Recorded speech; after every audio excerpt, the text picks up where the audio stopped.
The following is a special presentation of Tony Kurre Radio.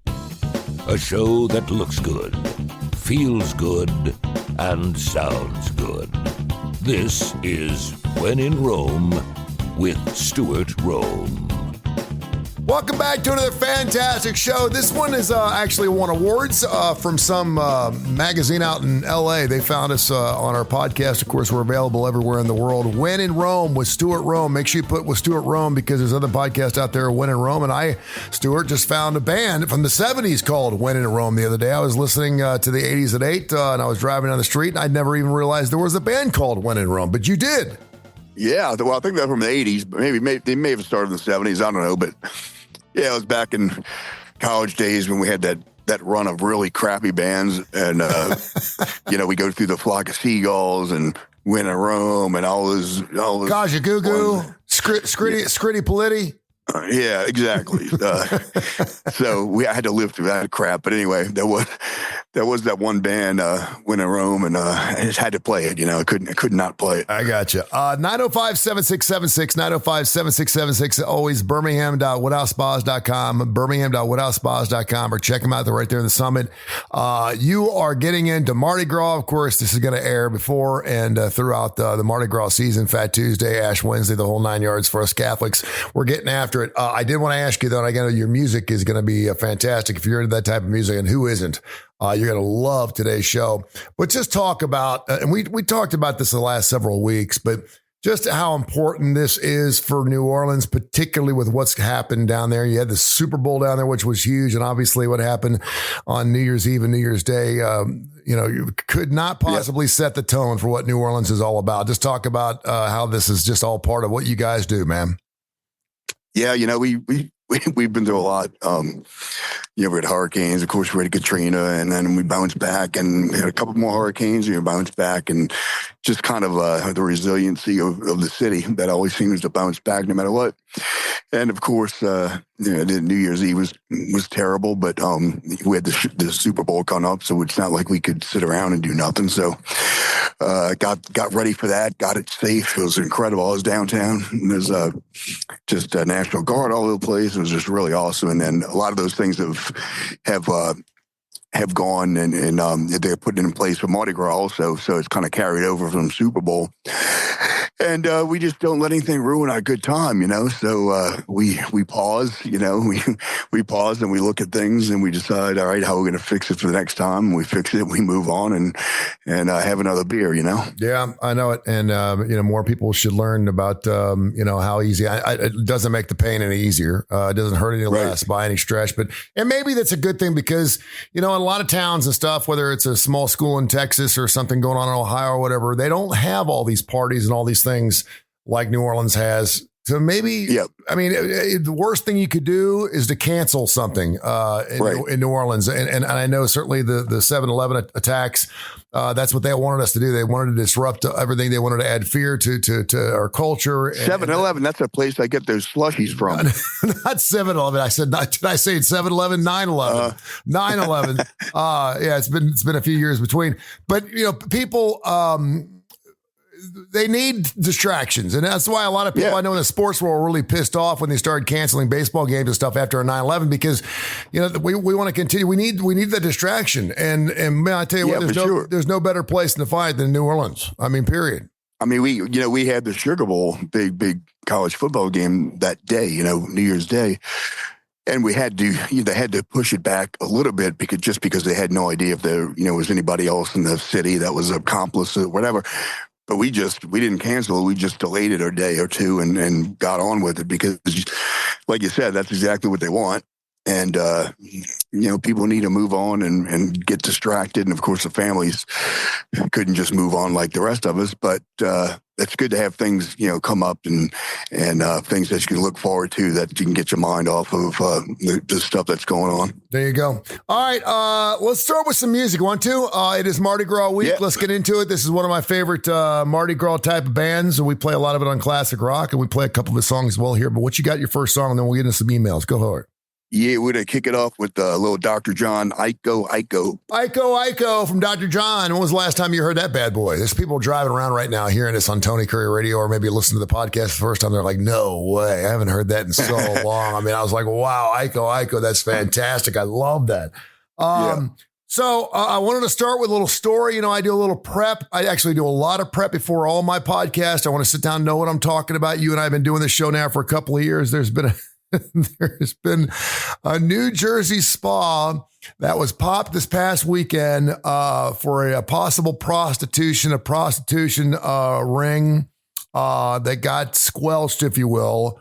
And would you like to take a guess of the owner of this spa in New Jersey? By the way, I think I know this one.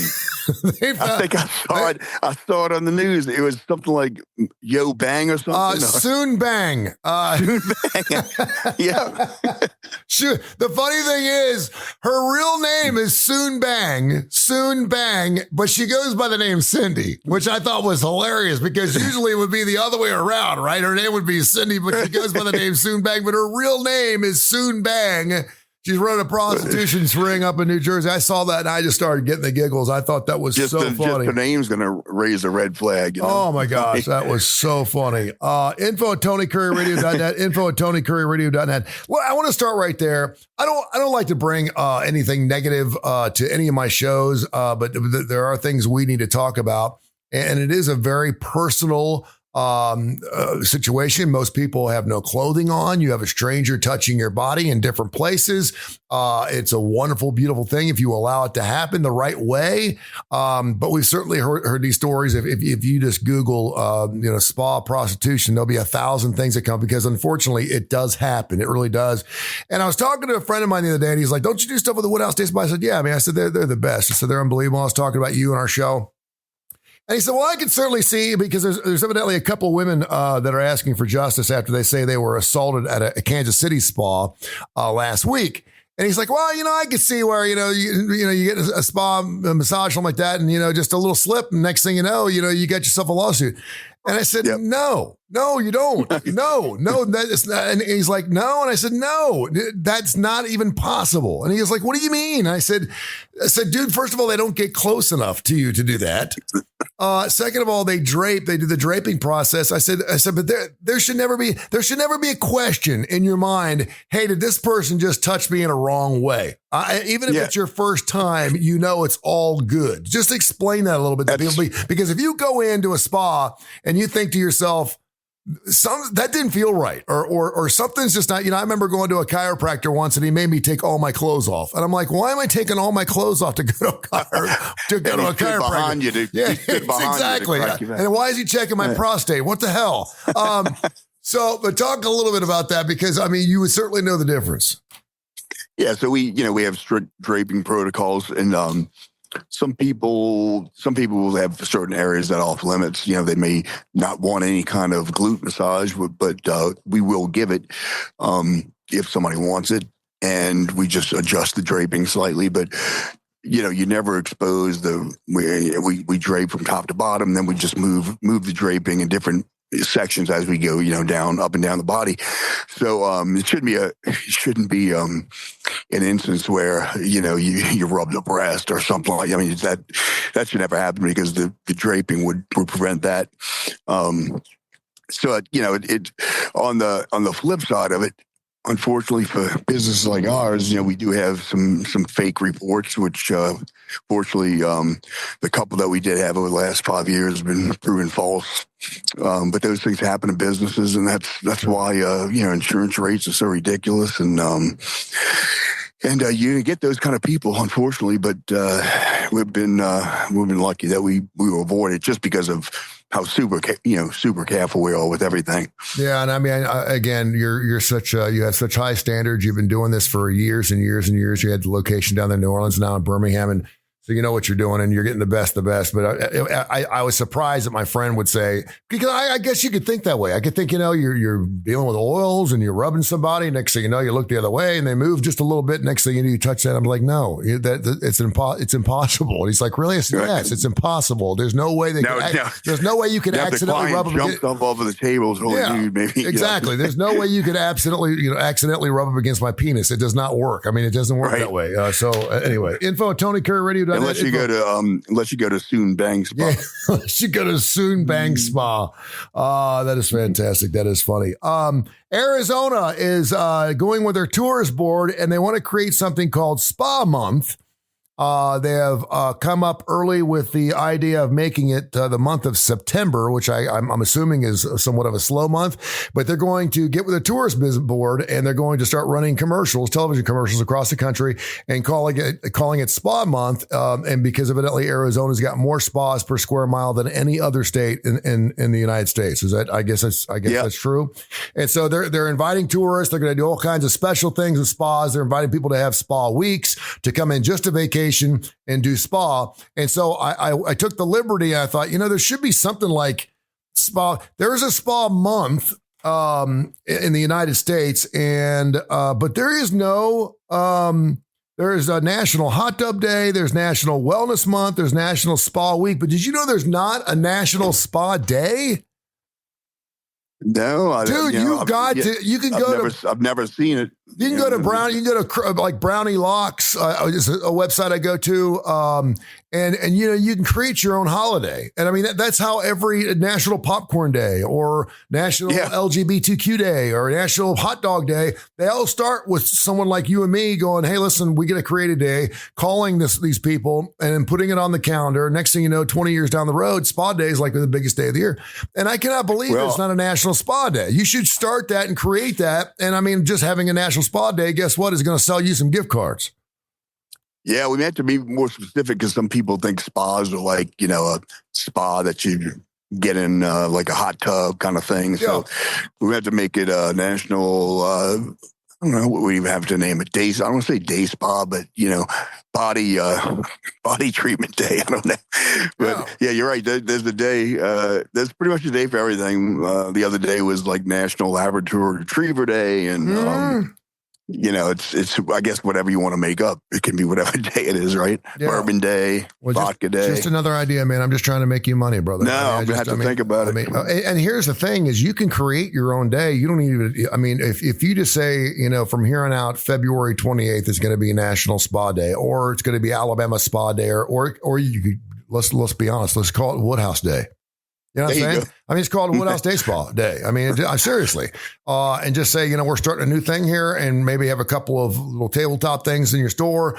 And then you got an emailer out you're sending to all your customers and say, don't forget, coming up this February, you think you missed out on Valentine's Day. Every February 28th is National Woodhouse Day Spa Day. And I'm telling you, hey, listen, your wheels are turning. I can smell your brain smoking because then you're getting together with all the other Woodhouse Day Spa people. And next thing you know, you got yourself a national thing going on. And then next thing you know, you got radio stations and television stations calling about you. And then everyone else, all the Soon Bangs of the world can go ahead and take advantage and ride your coattails. But in the meantime, you take all the rep, man. Yeah, well, I could start it, even local. I could say, it's national. I mean, it's official Birmingham Woodhouse Spa Day, Yeah, exactly. If they say official by who, I'll say, well, me. Me, exactly. Still official. There you go. Info at TonyCurryRadio.net, info at TonyCurryRadio.net. Give me your second song is where you celebrate Mardi Gras. Oh, we're going to go with great song for Mardi Gras. Actually, always a great. You could play these at a party. If you're in Birmingham, you can't get down to Mardi Gras. Just play all these songs and have a hurricane or something. You're gonna love it. This is the Meters. Hey, Pocky Way. The Meters. I want to say that you actually played a song from them last year because I didn't. We probably did because they were probably playing a jazz fest, and Mardi Gras, which they always do, and I'm sure we worked them in somewhere. So, my daughter Lila is one of your biggest fans. She turns 13. She's already asked for another gift card. She hasn't used the one I gave her for Christmas yet, but Dad's got to schedule her a time to get into the Woodhouse Day Spa.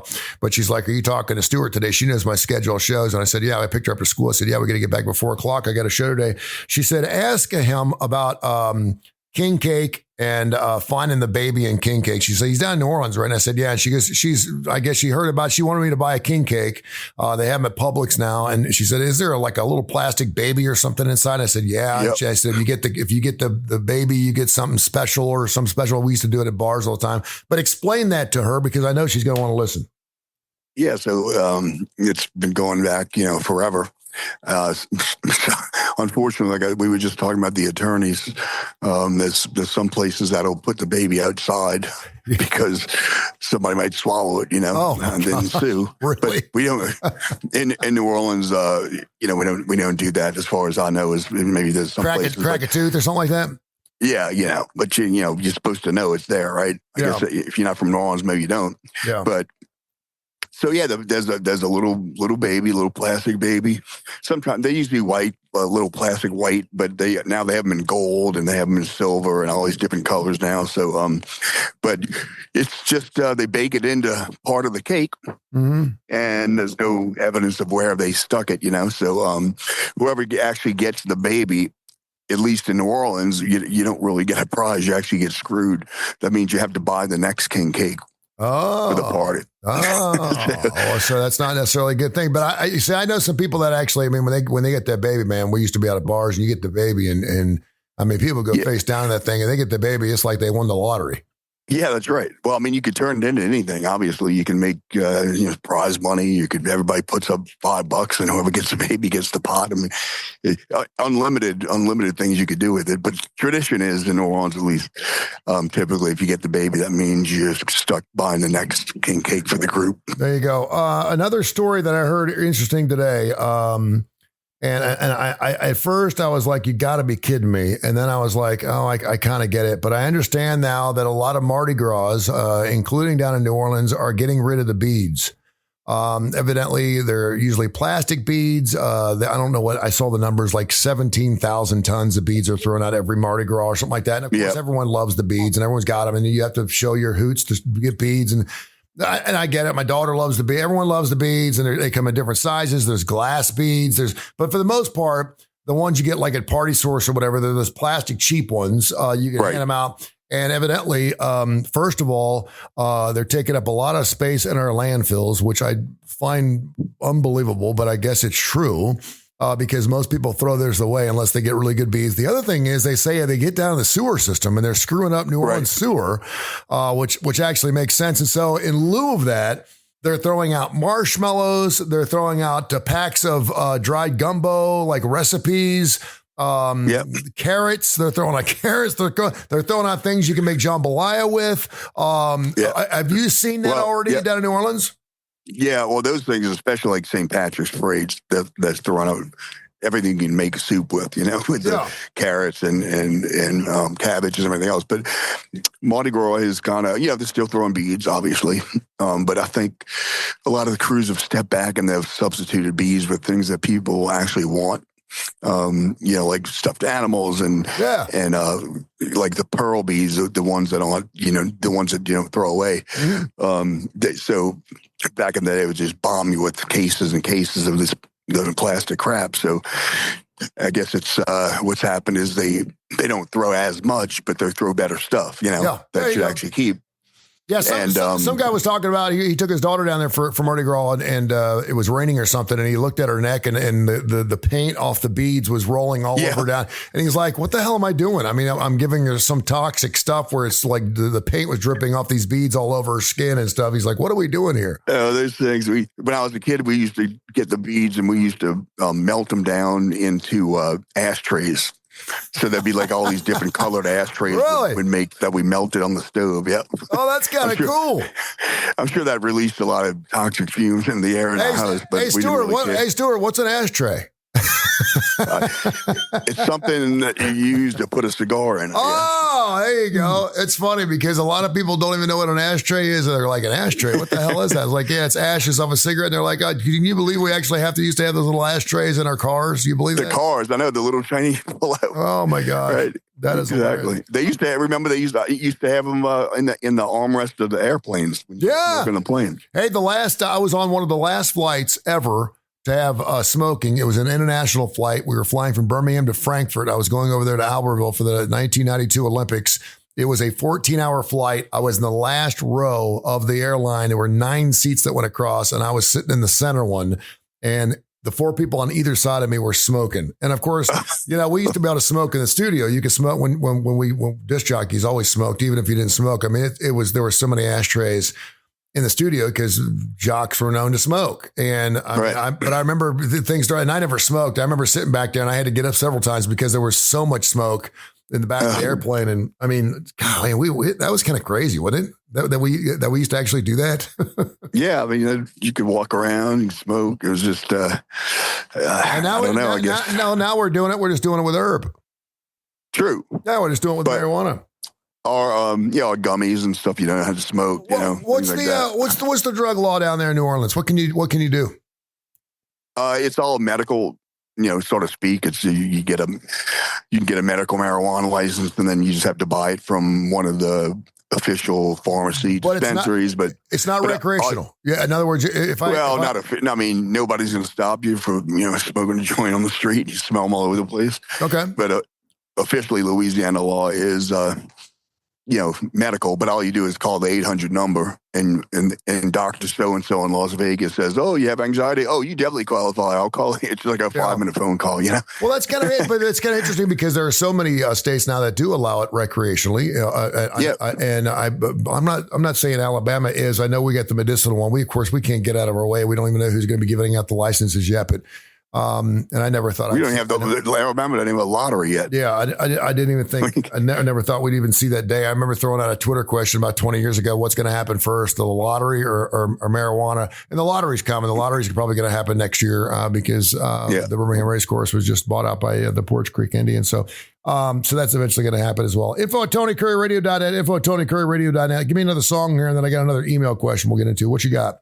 A little Al Johnson, Carnival Time from Al Johnson. That reminds me of a song called Carnival World from the late great Jimmy Buffett, which is a great song. About New Orleans and stuff. It's fantastic. We're doing all Mardi Gras songs here. We hope you have a wonderful, safe time down there. I have been to New Orleans several times from Mardi Gras. It's been 30, 35 years. I may get back down there before it's all said and done. I'd like to do that. Info at TonyCurryRadio.net. Info at TonyCurryRadio.net. Ed in Birmingham wants to know how often, and again, the Woodhouse Day Spa is not a med spa. Real quick, explain the difference between your spa and what a med spa is. Yeah, so, med spa, we do have some of the same treatments. Typically, med spas focus on skincare for the most part, not so much massages and those kind of things. But especially in the skincare realm, the main difference is that you can do certain things with in a med spa, like injections and laser treatments, things that require an MD license. Mm-hmm. So a med spa has to have an MD on staff at all times, to be able to be authorized and somebody authorized to do those treatments. Whereas we don't have to do that because we're not using a certain percentage of chemicals, and we're not doing Botox injections and lasers and things that only. Now, some states are different. It's state by state because there are some regular day spas that can do certain things, like maybe some laser stuff, but it really varies by state. But for the most part, it just means that med spas have MDs on staff, and we don't. We were talking a couple of weeks ago about sometimes you may be in a hotel and the lighting may just be right, and you may be looking in the hotel mirror and you see like how much hair you have on your back, like you never realized how much hair you have on your back. Right. There's a lot of people that I haven't seen their back, period. I mean, unless you're a woman and you got one of these two-way mirrors or something like that, or you got someone that's seen you naked a million times and they bring it up, but there's little moles, there's all kinds of discrepancies and lesions and rosacea and whatever. And Ed wanted to know, how often do your skin experts, if you will, if I can call it, how often do they find trouble areas in your customers? And if they do, if they find a lump or they find something that doesn't look quite right, first of all, have they been taught to know what to look for? And second of all, what do they say to the customer? Yeah, so for sure. And of course, if you're dealing with an esthetician that is mainly focusing on the neck and face area, possibly the hands. That's where they're going to notice something, maybe a dark spot that could possibly leave skin cancer. They'd be looking for like a raised type, rough type spot. Mm-hmm. So things like that, they would definitely point out. Of course, we don't want to cause panic, of course, but they'll recommend, hey, have you had this checked out? And it's a little bit raised. You may want to go to a dermatologist and have them biopsy it.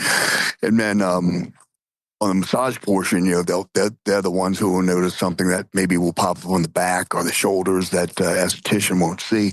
And same thing. I mean, they're trained to look for that kind of stuff. And we usually like to just generally kind of mention it and say, you may want to just have this checked out just in case, because sometimes it's most of the time it's nothing, of course, but it's better to be safe than sorry, Don't want to freak anybody out, but I mean, that's the job you got to do. And a lot of people don't even realize, what they got going on their backside. A lot of people have things back there. They're like, I never even noticed that at all. Yeah.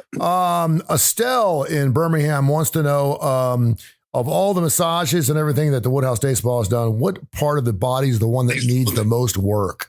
That's a good question. Is it usually the feet? Is it the knees? Is it the neck? Is it the head? Is it's it the shoulders, always the back? Always the usually upper back, shoulders, and neck. I would say the next would be the lower back, and then everything else falls way behind that. But reflexology feels great. I love that. But typically people don't come in and say, my feet are killing me. We need to focus on that. It's usually going to be, my neck's stiff, or I think I pulled a muscle in the back. And, so I'd say 80% of the time that's going to be the area, the areas of a concern. All right. Fantastic show again, my friend. People seem to like it when we run back-to-back songs towards the end of the show. So we'll do that again today. You've played Dr. John, the Meters, Al Johnson, and you got two more songs here to celebrate Mardi Gras. Make sure you have a wonderful, safe time. I know are you going to be down there for Mardi Gras? Are you coming back to Birmingham, then you're heading back down again? I'm in Birmingham right now. That's right. You're in Birmingham. Okay. Then I'm flying tomorrow morning back. Gotcha. Make sure don't. Yeah, this is two great songs to ease out on, to end the party with, or maybe to start the party with, actually. We're going to go with Rock and Doopsy down at the Mardi Gras, and we're going to finish up with Bill Al Carson, Take Your Drunk Ass Home. This has been a special presentation of Tony Curry Radio.